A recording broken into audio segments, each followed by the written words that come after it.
LWO1 WeatherNet. Liftoff conditions looking pretty good. CFTS is ready for launch. Ignition. Liftoff. Falcon 9 has cleared the tower.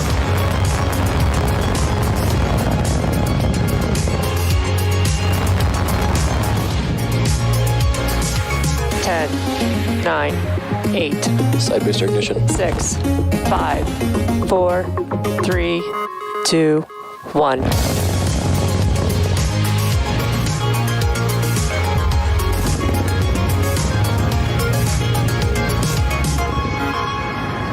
Good afternoon. It's Wednesday, June 30th, and we're here at SpaceX's headquarters in Hawthorne, California. You're looking at a live view of Falcon 9 as it awaits its 3:31 p.m. Eastern Time launch from Space Launch Complex 40 at Cape Canaveral Space Force Station in Florida. My name is Andy Tran. I'm a production supervisor here at SpaceX. Welcome to the webcast for SpaceX's Transporter 2 mission. It's our second dedicated SmallSat Rideshare Program launch and second launch, our 20th launch of 2021. For those of you who joined us yesterday, you know that we got all the way down to T-minus 11 seconds, but had to stand down from our launch attempt due to a rotary aircraft entering the keep out zone. We are expecting the airways to stay clear today and looking forward to having Falcon 9 deliver the 85 spacecraft and 3 Starlink satellites on board to orbit. Now this includes CubeSats, microsats, and orbital transfer vehicles, sometimes called space tugs, which will deploy their spacecraft after separating from Falcon 9. Today's launch is SpaceX's second polar orbit launch from the East Coast, and only the second polar trajectory since the late 1960s flown out of Cape Canaveral. A polar orbit is one in which satellites pass above the North and South poles as opposed to the equator. SpaceX has worked closely with the Air Force and the FAA to create a trajectory that meets the necessary safety requirements for flight. So far, everything's looking like a great day for a rocket launch at the Cape. And with liftoff in just under 10 minutes, let's take a closer look at Falcon 9. The 2-stage vehicle is standing about 229 feet tall, or slightly taller than a 21-story building. It's named after the Millennium Falcon from Star Wars, and the number 9 indicates the number of Merlin 1D engines on the first stage. Today's mission is the 8th flight for this particular booster. That bottom 2/3 of the vehicle is the first stage. Its objective is to accelerate the vehicle through the Earth's atmosphere to space and then separate from the rest of the rocket. From there, it will make its way back to Earth and target a landing on land this afternoon on landing zone 1, which is the pad that you see on screen right now. And if you're an Eastern Florida resident, you might even be able to see Falcon 9 over the ocean, or also hear one or more of the sonic booms as Falcon 9 makes its way back to land. On top of the first stage is the black carbon fiber inner stage. It connects the 2 stages and houses the pneumatic pushers that allow the first and second stage to separate during flight. And then on top of the inner stage is the Falcon 9 second stage, which takes the payload to its eventual destination in orbit. After the first stage separates about 2.5 minutes into flight, the second stage will then carry the 88 spacecraft to orbit. Similar to the first transporter mission, we'll be flying a fuel dome payload tray, which is essentially a small platform mounted on the back end of the second stage fuel dome that will release a handful of spacecraft today. This is worth mentioning as we expect this tray to obstruct one of our 2 MVAC views during flight. At the top of the rocket, you'll notice a large nose cone. This is called the fairing. Encapsulated inside the fairing are all 88 satellites, protecting them until the vehicle is outside of the Earth's atmosphere, at which point the fairing separates to expose the satellites to space. For today's mission, our fairing is making its 3rd flight, and we're also going to be attempting to recover the fairing halves from the water following landing with our chartered recovery vessel, HOS Briarwood. The chief engineer held a technical poll at T-minus 60 minutes, and the launch director held a propellant load and launch go no go poll at T-minus 38 minutes. Since the T-minus 35 minute mark, Falcon 9 has been loading propellants. The vehicle is a bipropellant vehicle, which means it uses 2 types of propellants. For fuel, a refined form of kerosene called RP1, and for oxidizer, super chilled liquid oxygen, we also refer to that as LOX. Currently, RP1 is fully loaded on the 2nd stage and almost fully loaded on the 1st stage. Liquid oxygen loading is currently underway. We're also loading helium into storage vessels on the 1st and 2nd stages. We take cold helium and run it through heat exchangers on the Merlin engines, and this hot helium is used to fill the empty volume in the tanks created by the engine pumps pulling propellant out of the stage. A few seconds ago, engine chill began. This is where we opened the pre-valves between the 1st stage prop tanks and the 9 Merlin engines. This allows a little bit of cold liquid oxygen to flow into the turbopumps, bringing them down to a temperature close to that of the super chill propellant that will soon be flowing through the engines at liftoff. We're at T-minus 6 minutes and 30 seconds and counting. The vehicle is healthy. We're tracking no issues so far. The range is standing by to support, and the weather is green for today's liftoff. All systems continue to be go for an on-time liftoff at 3:31 p.m. Eastern Stage Time. 1 RP1 load is complete. Today's launch will mark SpaceX's 20th mission of the year and the 127th mission to date. Of the 9 missions flown so far this year, 18 were on reuse booster, and will be the 8th flight for this booster flying on today's mission. Now, if you look at all of the Falcon 9 missions SpaceX has flown to date, half have been flown on flight-proven boosters. Reusability allows SpaceX to fly the most expensive parts of the rocket, which in turn drives down the cost of space access. It also allows us to increase our launch cadence and provide more flight opportunities for our customers like those on board today's mission. In fact, last year, we launched more than any other launch provider in the world. If you've been keeping track, you know our first transporter mission launched a record-breaking 143 spacecraft. And while there are fewer customer spacecrafts on board today's compared to Transporter 1, we're actually launching more mass to orbit on this mission than the previous one. SpaceX is targeting 3 dedicated rideshare flights to sun-synchronous orbits per year, and we also offer opportunities for a ride to orbit on our Starlink missions, which launch every couple of weeks. Small satellites can ride to space on SpaceX's Falcon 9, Falcon Heavy, as well as Starship in the not-too-distant future. We are under 5 minutes from liftoff. Falcon 9 is now moving into the final stages of the countdown. In a few moments here, the strongback will begin to open up its clamp arms, and once open, it will begin to retract away from the rocket to its pre-launch position, about 2 degrees away from the vehicle. And as Falcon 9 lifts off, hydraulic arms will continue to pull the strongback further away to provide clearance for liftoff. So there was the call out for the clamp arms to start opening up. They are situated right at the bottom of the fairing there.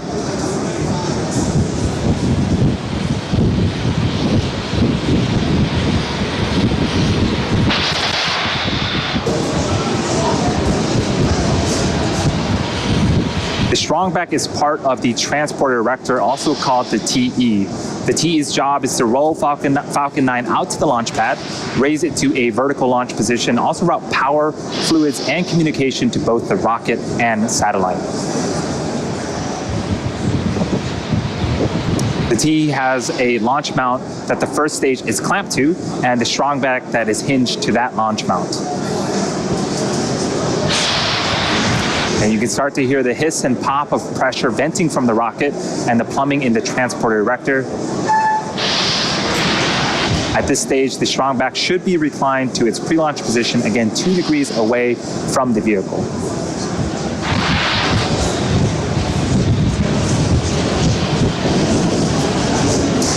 We are just over 3 minutes until liftoff. The vehicle remains in good health. The first and second stages are almost fully fueled. Gaseous oxygen is also venting from the base of Falcon 9. That is the chillin of the Merlin turbopumps.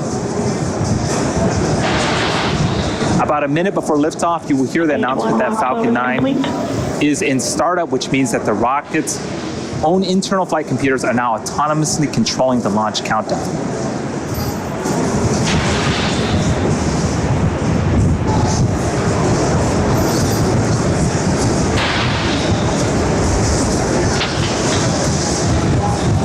And this is a great shot of the fairing, and inside that fairing again are the 88 spacecraft as part of the Transporter 2 mission.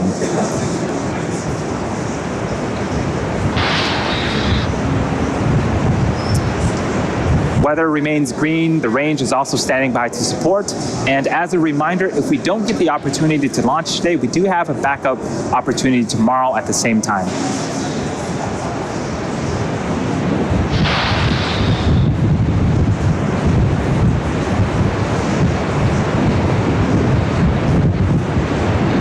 Stage 2 lock load is complete.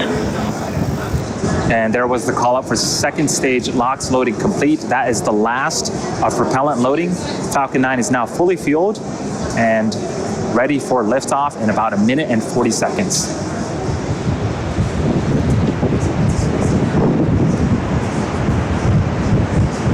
You can start to see some white clouds starting to form around Falcon 9. That is normal and expected for us at this stage in the countdown. When the dense, cold liquid oxygen meets the warmer ambient air of Florida, it begins to condense and form the white clouds that you see on screen.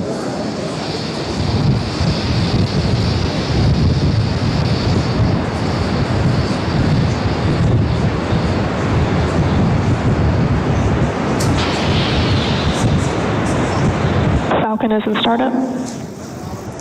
Falcon 9 is in startup. You can start to hear some of the cheers here in Hawthorne. The first and second stages are beginning to pressurize for launch.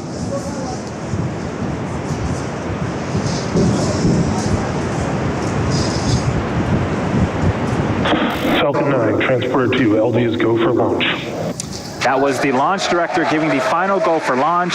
We are T-minus 30 seconds from liftoff. Let's tune into terminal count and watch as the Transporter 2 mission begins.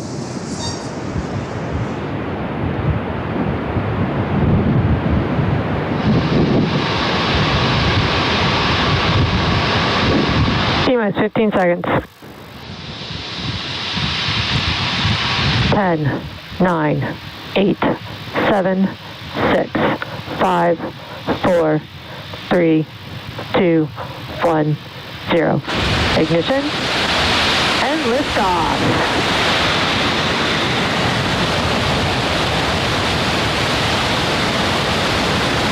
Vehicles pitching downrange.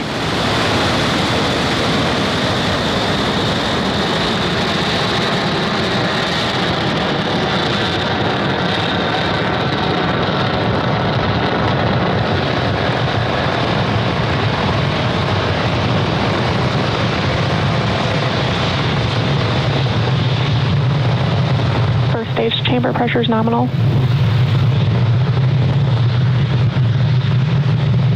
We are T-plus 42 seconds into flight. Falcon 9 has cleared its tower, and we're currently throttling down in preparation for max Q. That should be coming up in about 20 seconds. Max Q is where the vehicle will experience the highest amount of aerodynamic pressures. Falcon 9 is supersonic.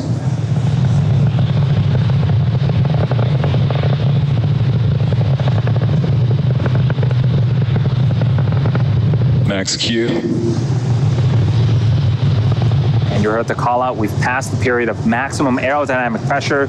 Falcon 9 is now headed south along the Florida coast. All is looking good with the first stage trajectory.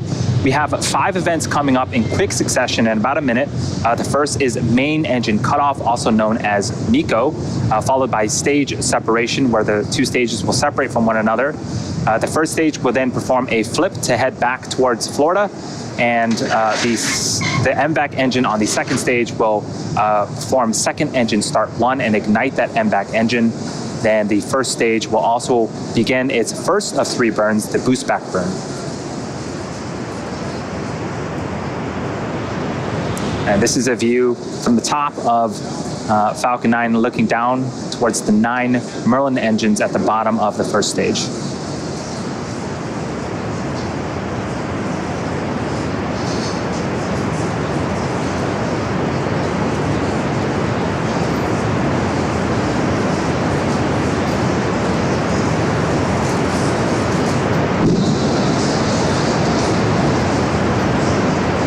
Stage separation confirmed.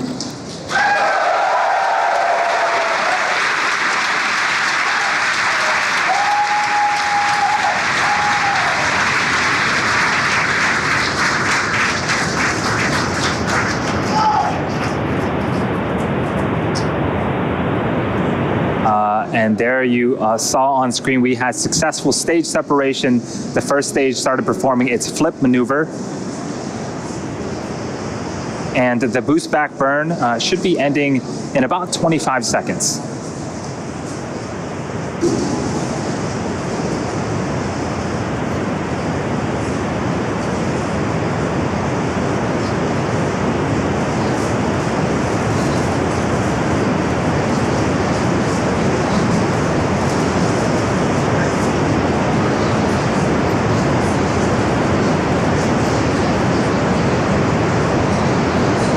Stage 1 boost back shutdown.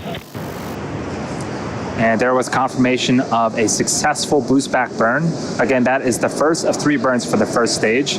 Coming up next is fairing deploy in a few seconds here from the top of the second stage.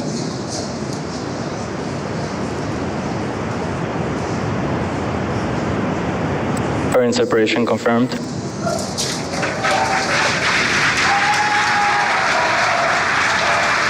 And off come the 2 fairing halves, and they have separated and fallen away from the vehicle, exposing the 88 spacecraft to the vacuum of space.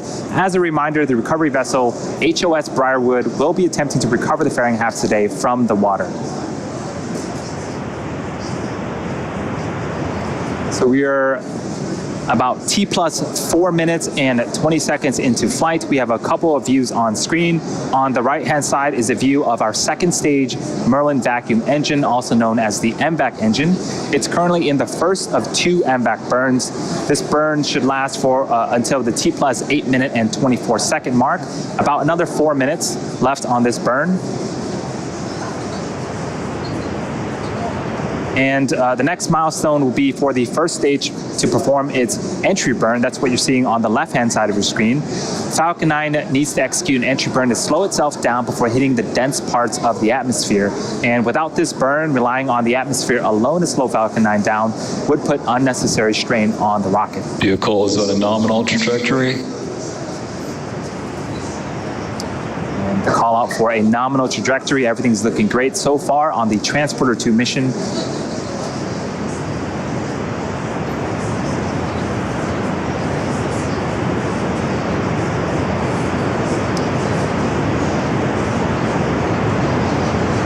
You also notice some honeycomb-like structures have deployed on the first stage on the left-hand side.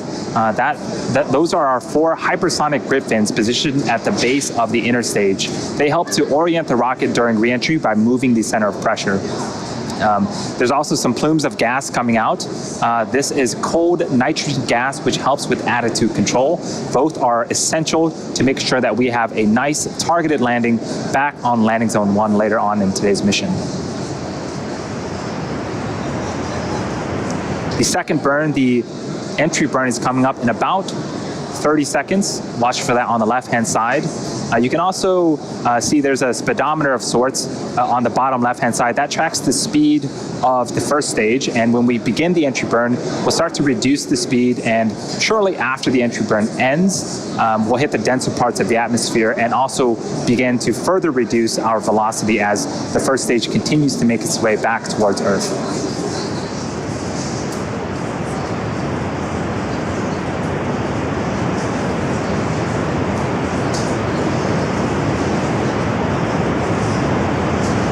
Stage 2 FTS is saved. Stage 1 entry burn start up.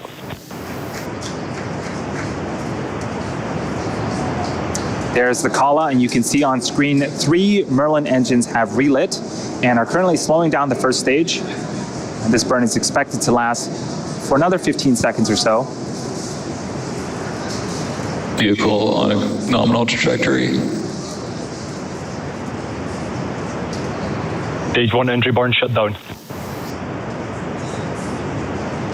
And successful completion of our second of 3 burns.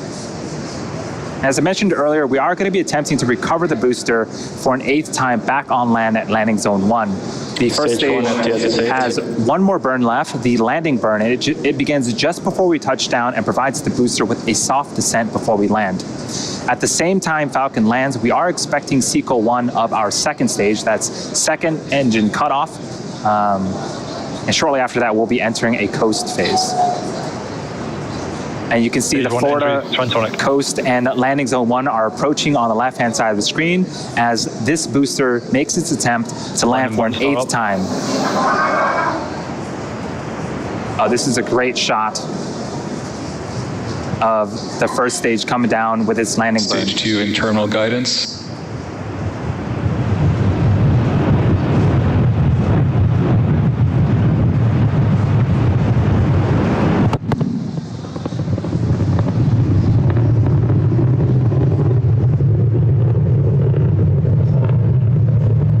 Stage 1, landing light deployed.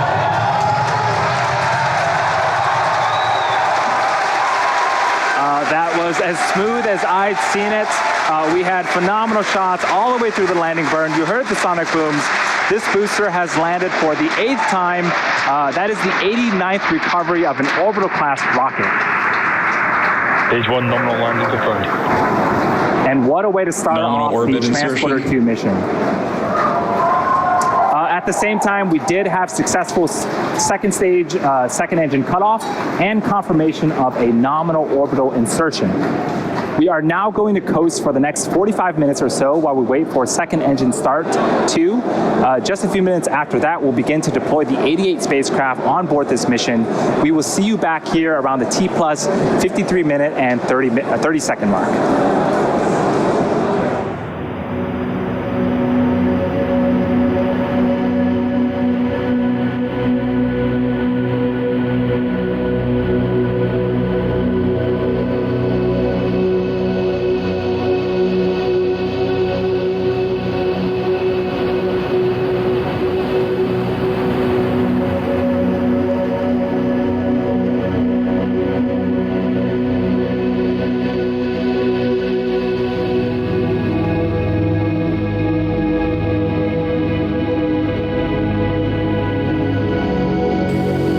Expected loss of signal, Cape.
Welcome back to the Transporter 2 mission, our second dedicated rideshare mission.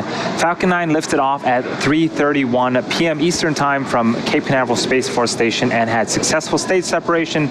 We landed our first stage on landing zone 1 and successfully completed our first second stage burn. We are waiting to relight our MVAC engine on the second stage for a second and final burn. It's going to be a quick burn lasting about 2 seconds. And that should be coming up in about 15 seconds.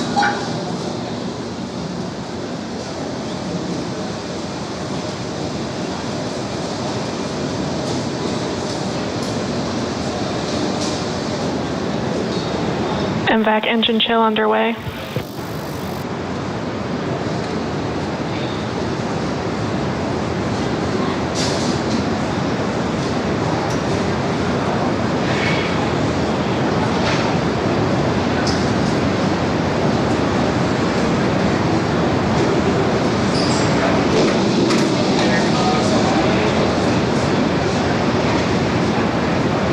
Nominal orbit insertion. So we did have successful second engine start for the second time and successful second engine cutoff, and you just heard the call for a nominal orbital insertion. So the second stage is going to coast for a few minutes before we start to deploy our satellites. And as I mentioned, this is our second dedicated rideshare mission. Our goal with these rideshare flights is to provide small satellite operators with competitive pricing, increased flight opportunities, and flexibility. These dedicated rideshare flights to sun-synchronous orbits will occur about 3 times a year, providing regular access to orbit. In addition, we also offer opportunities for ride to orbit on our Starlink missions, which launch every couple of weeks. We've launched 4 Starlink missions that include rideshare spacecrafts as well, and we're hoping to launch much more in the future.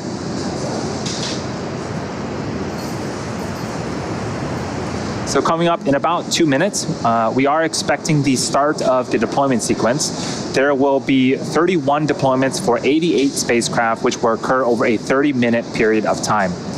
This includes CubeSats, microsats, and orbital transfer vehicles, sometimes called space tugs, which will deploy their spacecraft after separating from Falcon 9, and also 3 Starlink satellites.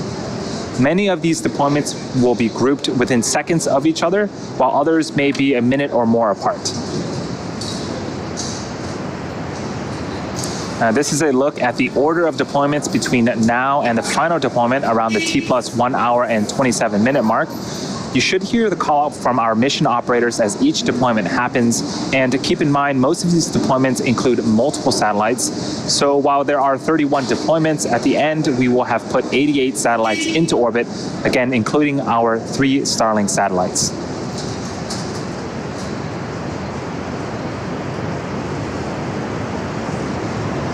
We are about a minute away. This is a view of our second stage.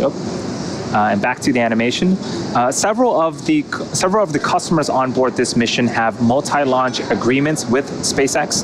So some of the names might sound familiar to those of you who have tuned in for previous rideshare missions.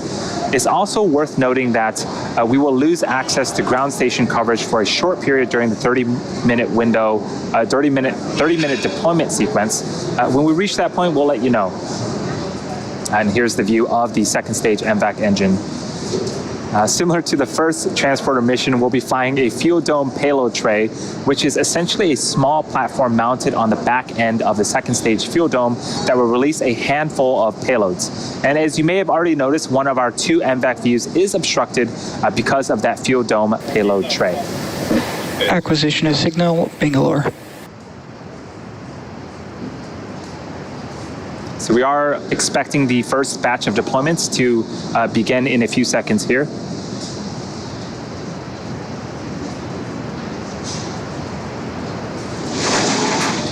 Phase 1, separation confirmed.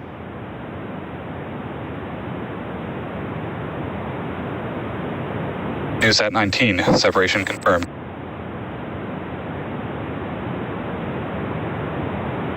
First ISI satellite, separation confirmed.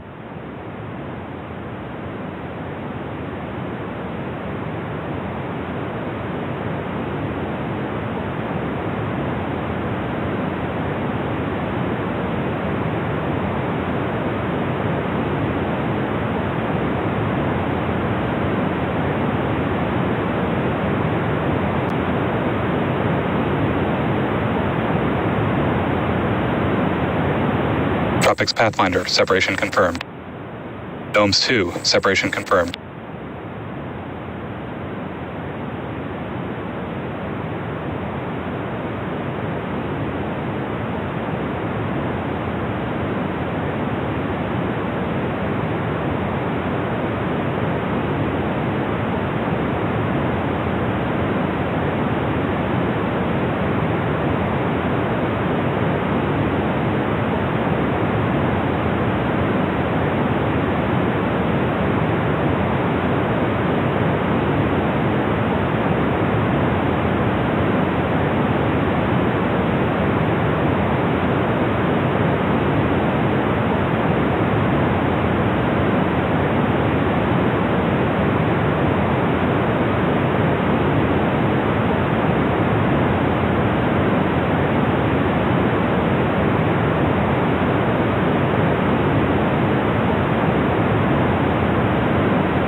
Second ISI satellite, separation confirmed.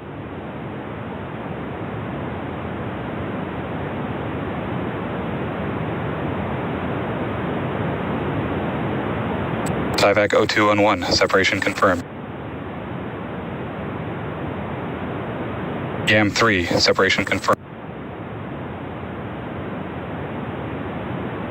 Tubin, separation confirmed.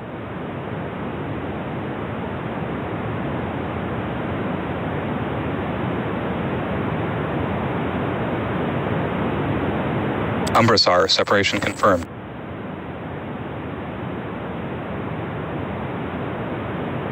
Ion satellite carrier, separation confirmed.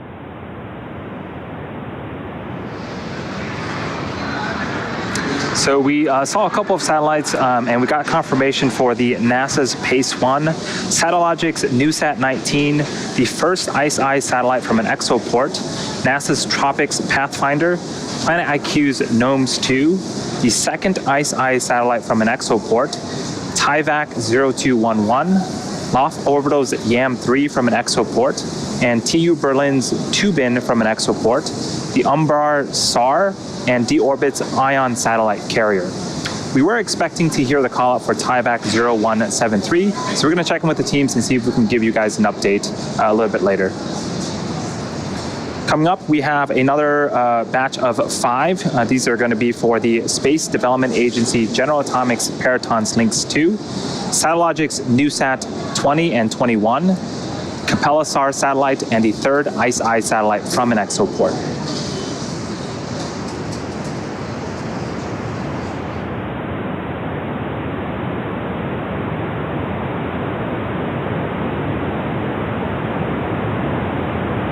Lynx 2, separation confirmed.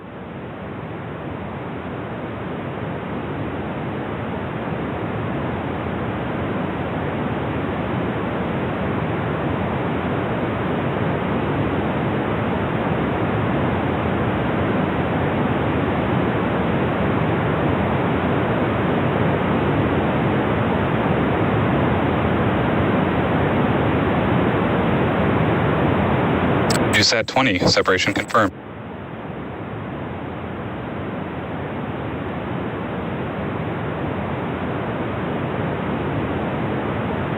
CubeSat 21, separation confirmed.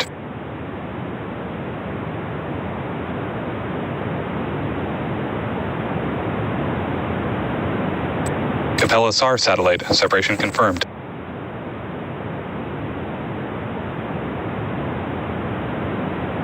Third ICE-I satellite, separation confirmed.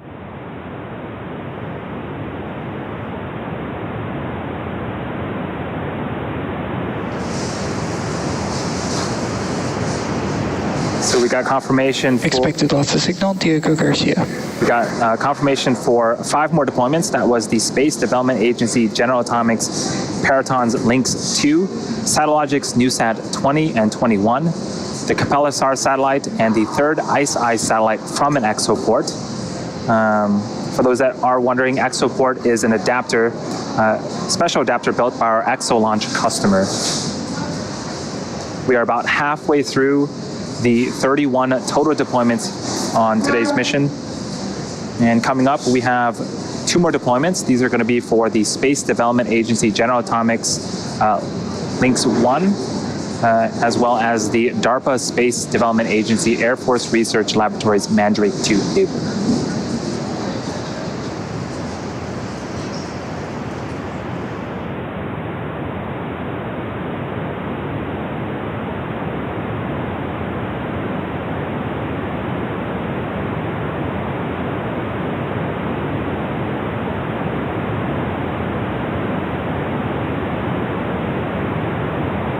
Lynx 1, separation confirmed.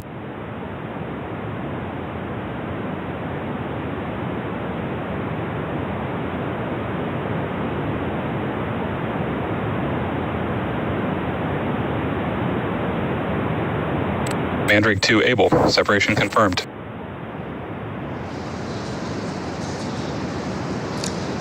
We got confirmation for Space Development Agency General Atomics Paraton's Lynx 1 deployment, as well as the DARPA Space Development Agency Air Force Research Laboratories Mandrake 2 able. And coming up in less than a minute, we are expecting the next deployment. It's going to be the 4th ICE-I satellite from an exoport.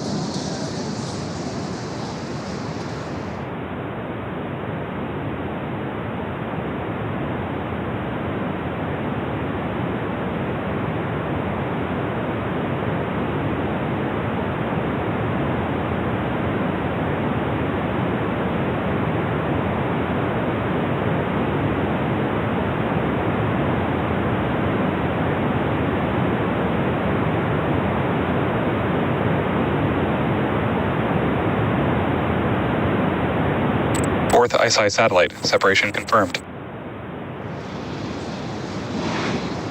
And that was confirmation of the 4th ICE-I satellite from an exoport.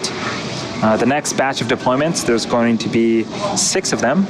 It is for Swarm's 1st and 2nd Space B cluster from an exoport, Nano Avionics D2 Altacom 1 from an exoport, Spire's Lemur number 1 from an exoport, Satellogic's NewSat 22, and Loft Orbital's GAM2 satellite.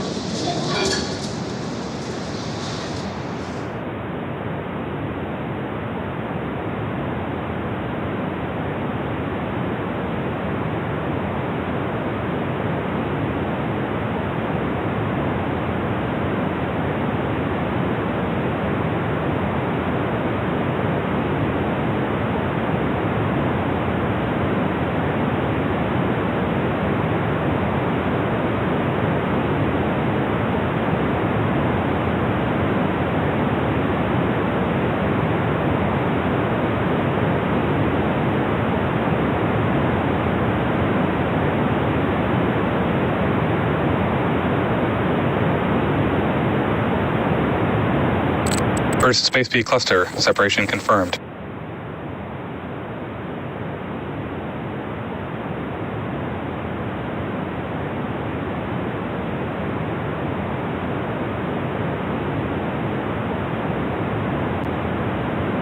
Second Space B cluster, separation confirmed.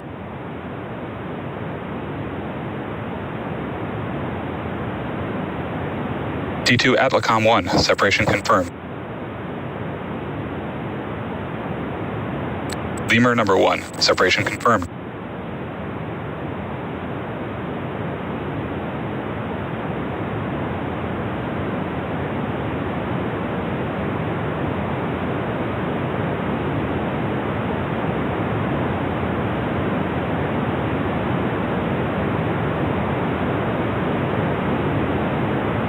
NewSat 22, separation confirmed.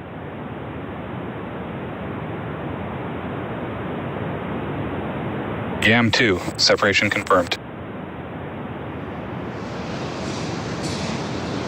And we got some really cool views of the satellites separating. That was for Swarm's 1st and 2nd Space B cluster from an exoport, Nano Avionics D2 Altacom 1 from an exoport, Spire's Lemur number 1 from an exoport, Satellogic's NewSat 22, and Loft Orbital's GAM2 satellite. The next two deployments are going to happen during a blackout period, which means that we lose camera views and telemetry. While we wait to regain access to ground station coverage in a few minutes, sit back and follow along with our animation that shows you where we're at in the mission. We'll see you back here at the T plus 1 hour and 15-minute mark.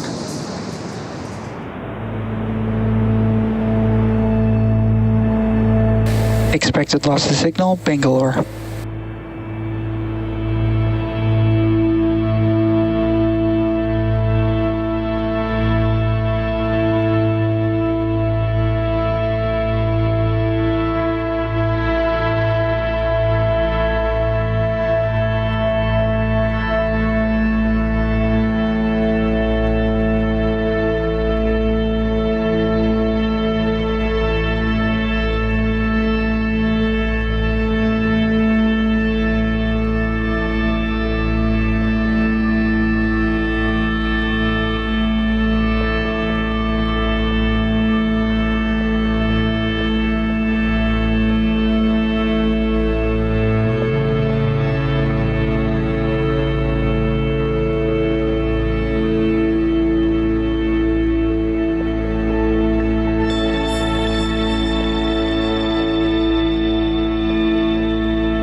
Welcome back to the webcast for Transporter 2, SpaceX's second dedicated SmallSat Rideshare Program mission.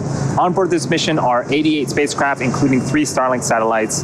We are currently waiting to hear callouts for 2 deployments which occurred during a blackout period with no access to ground station coverage. So those 2 are Spire's Lemur number 2 from an exoport and DARPA Space Development Agency Air Force Research Laboratories Mandrake 2 Baker.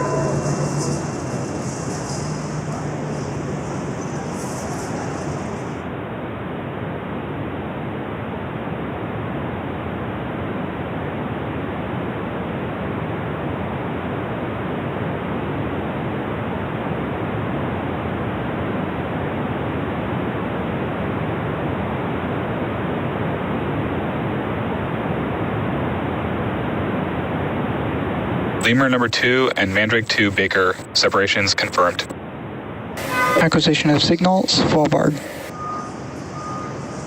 And there was the confirmation for Spire's Lemur number 2 from an exoport, the DARPA Space Development Agency Air Force Research Laboratories Mandrake 2 Baker satellites.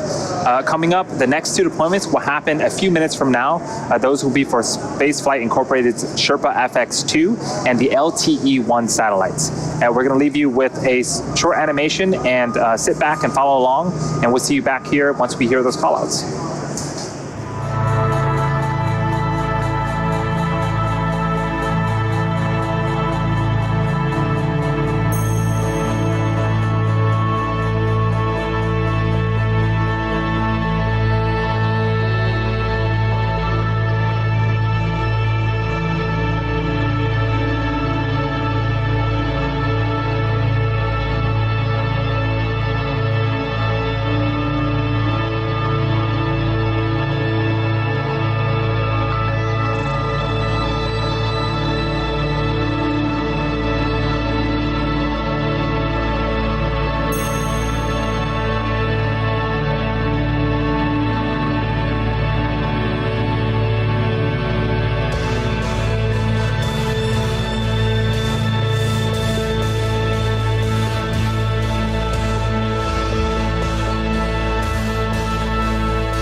Acquisition of signal to Lee.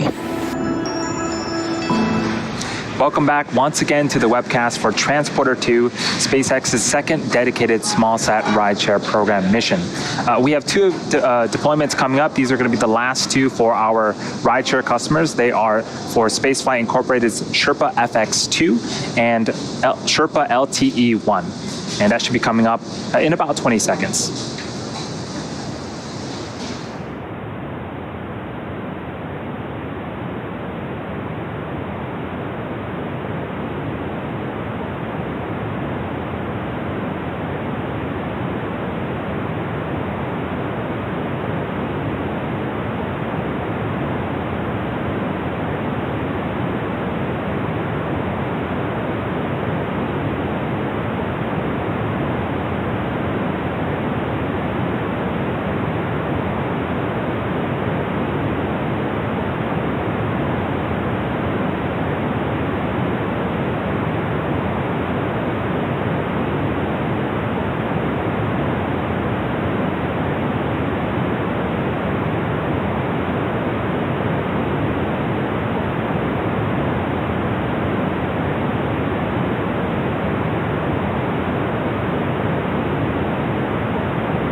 Sherpa FX2 separation confirmed. Sherpa LTE-1 separation confirmed. And you see on screen and heard the confirmation. We got confirmation of Spaceflight Incorporated's Sherpa FX2 and Sherpa LTE-1 deployment. Now, these are the last of our rideshare deployments for today, but we're not done. We have 3 Starlink satellites to deploy as well. That's going to be coming up in a few minutes here, so sit back. We're going to take a quick break, and we'll see you back here at the T plus 1 hour and 27-minute mark.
and welcome back to the webcast for SpaceX's Transporter 2 mission. If you're just joining us, we are close to the end of today's mission, which launched this morning from Cape Canaveral Space Force Station in Florida at 3:31 p.m. Eastern Time. We then had 2 successful ignitions and shutdowns of the second stage Merlin vacuum engine, then successful deployment of a majority of our spacecraft for our commercial 0173, and separation confirmed. Government customers. We were also able to successfully recover our first stage for an 8th time on our landing zone. We just had the confirmation of the TIVAC 0173 satellite. So all payloads so far have been confirmed for deployment, and we have 3 Starlink satellites to go, and we are expecting confirmation of that deployment here shortly.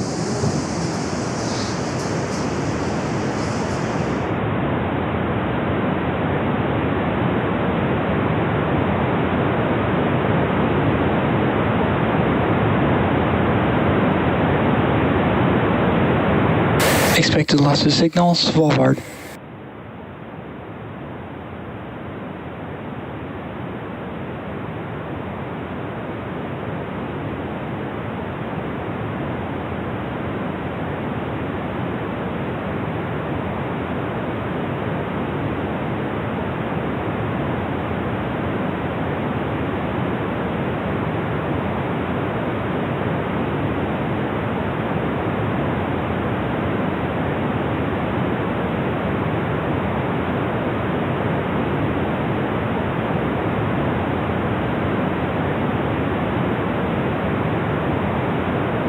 Starlink deploy confirmed.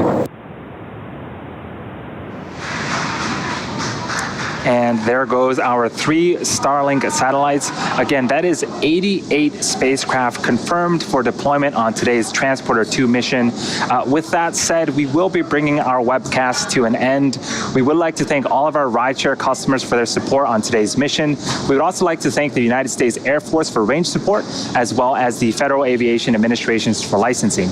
Continue to follow us on SpaceX.com for future missions and milestones, as well as our Twitter and Instagram profiles. And if you are excited by what you've seen today and want to join our team, visit SpaceX.com/careers to learn more about working at SpaceX. And as always, thank you to all of our viewers for your continued support, and have a great rest of your day.